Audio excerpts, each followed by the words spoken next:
జై శ్రీమన్నారాయణ. ఓం నమో వెంకటేశాయ. కర్మ సిద్ధాంతం అనగా ఏమిటి, కర్మ సిద్ధాంతం ఎలా ఉద్భవించిందన్న విషయం దానిపై కూడా ఇప్పుడు మనం తెలుసుకుందాం. కర్మ సిద్ధాంతం అనేది భారతీయ మతాలలో ముఖ్య నమ్మకం. భారతీయ మతాలు అనగా హిందూ మతం, దాని నుండి ఉద్భవించిన బౌద్ధ మతం, సిక్కు మతం, జైన మతం, ఈ 4 మతాలు కర్మ సిద్ధాంతాన్ని నమ్ముతాయి.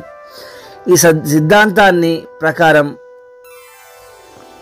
ప్రకారం మనిషి చేసే ప్రతి చర్యకి ప్రతిఫలం అనుభవించి తీరాలి. మంచి కర్మలకి మంచి ప్రతిఫలం, చెడు కర్మలకి చెడు ప్రతిఫలం అనుభవించి తీరాలి. కర్మ అంటే మానసికంగా కానీ శారీరకంగా కానీ చేసింది. ఈ ప్రపంచంలో ప్రతి జీవి జన్మించడానికి కారణం ఆ జీవి అంతకు ముందు చేసిన కర్మ ఫలాలే. చెడు కర్మకి ఫలితం పాపం, పాపానికి దుఃఖము. మంచి కర్మకి ఫలితం పుణ్యం, పుణ్యానికి సుఖము అనుభవించాలి. వాటిని అనుభవించడానికే ప్రతి జీవి జన్మని తీసుకుంటుంది. ఇది హిందూ సనాతన ధర్మం చెప్పే కర్మ సిద్ధాంతం.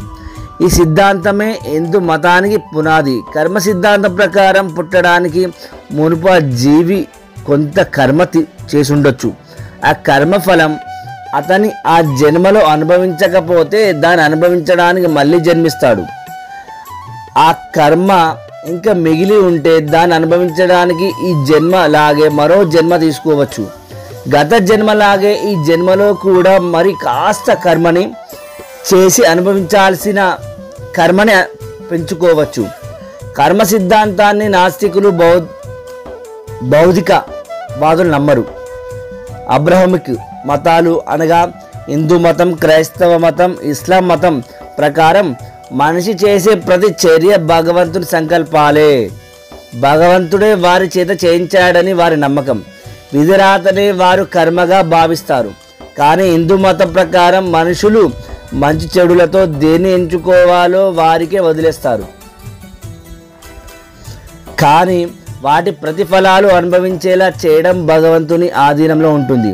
అంటే మనిషి ఆధీనంలో కర్మ, భగవంతుని ఆధీనంలో కర్మ ఫలం ఉంటాయి.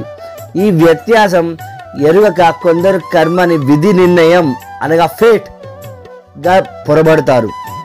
ఎవరు చేసిన పాపం లేదా పుణ్యం వారు ఒంటరిగా సొంతముగా అనుభవించాలి. ఎందుకంటే వారి పాపపుణ్యాలను వారికి మాత్రమే పరిమితము. తల్లిదండ్రులు చేసిన పాపం పిల్లలకు సంక్రమిస్తుందనడంలో నిజం లేదు. అబద్ధం, కపటం, చౌర్యం, హింస, మోసం, వ్యభిచారం మొదలైనవన్నీ కూడా సామాజిక జీవనాన్ని కలుషితం చేసే కర్మలు. అందుకే ధార్మికులు వీటిని వదిలి జీవించటమునకు ఉత్తమ జీవన గతిగా పేర్కొంటారు. ఓం నమో వెంకటేశాయ. జై శ్రీమన్నారాయణ.